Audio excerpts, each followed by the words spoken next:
Assalamualaikum warahmatullahi wabarakatuh. Salam sejahtera untuk kita semua. Shalom. Kembali lagi bersama saya Andre Pera.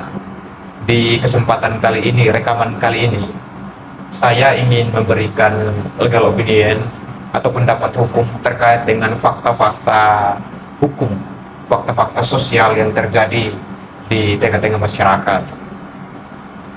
Namun sebelum saya mengulas topik yang nanti saya bawakan di saat ini, mari kita sama-sama petik salam atau simbol daripada konten-konten saya nanti, yakni salam 3K: keadilan, kesetaraan, dan kemerdekaan.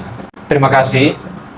Di kesempatan kali ini perlu saya memberikan legal opinion bahwa selalu saja ada disclaimer, ada justifikasi dari pemilik usaha, dari pelaku usaha, dari pengusaha, dari yang punya warung, dari yang punya toko, atau dari yang punya kios, atau barang-barang sembako kepada konsumen.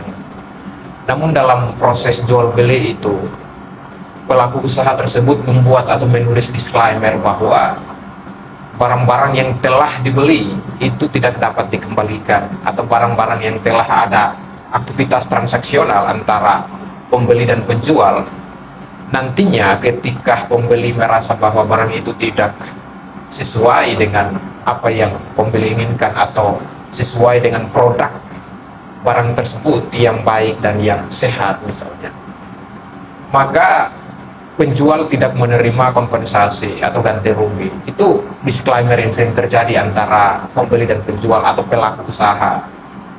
Di kesempatan ini saya ingin memberikan tanggapan bahwa disclaimer tadi yang mana menuliskan bahwa barang yang telah dibeli oleh pembeli atau oleh konsumen itu tidak bisa dikembalikan, disclaimer tersebut batal demi hukum.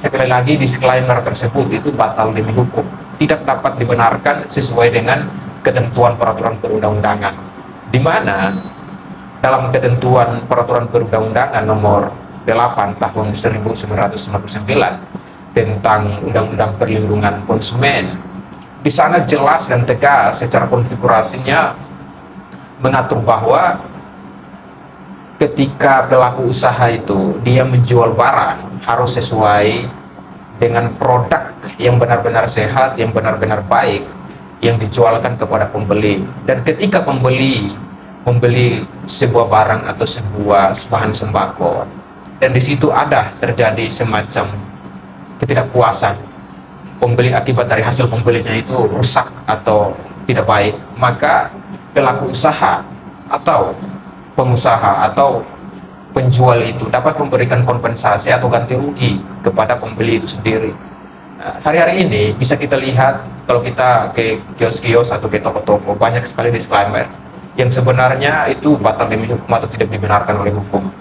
Oleh karena itu perlu saya menyampaikan bahwa ketika saudara-saudara yang membeli atau sebagai pembeli atau sebagai konsumen membeli suatu barang di toko atau sebuah warung atau pelaku usaha dimanapun, ketika saudara membeli sebuah barang dan barang itu tidak sesuai dengan apa yang saudara inginkan atau barang itu rusak dan ada disclaimer seperti itu, maka saudara bisa sampaikan kepada pelaku usaha bahwa disclaimer itu tidak dapat dibenarkan dan harus ada kompensasi. Misalnya pelaku usaha itu tidak mau ada kompensasi atau biaya ganti rugi, ada langkah-langkah yang saudara bisa ambil. Nah, langkah-langkah di sini yang pertama ada langkah gugatan. Di sini bisa masuk dalam gugatan perdata maupun gugatan pidana.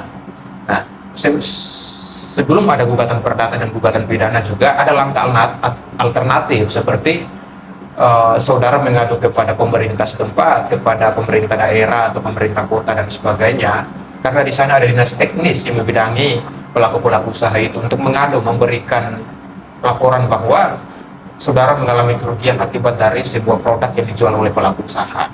Di situ nanti ada teguran-teguran administrasi dari instansi pemerintah kepada pelaku usaha itu sendiri, dan saudara harus sekali lagi ditegaskan di sini bahwa saudara mempunyai hak untuk menerima atau membeli barang yang harus sesuai dengan produknya, barang yang benar-benar baik untuk digunakan, barang yang benar-benar sehat untuk dimakan.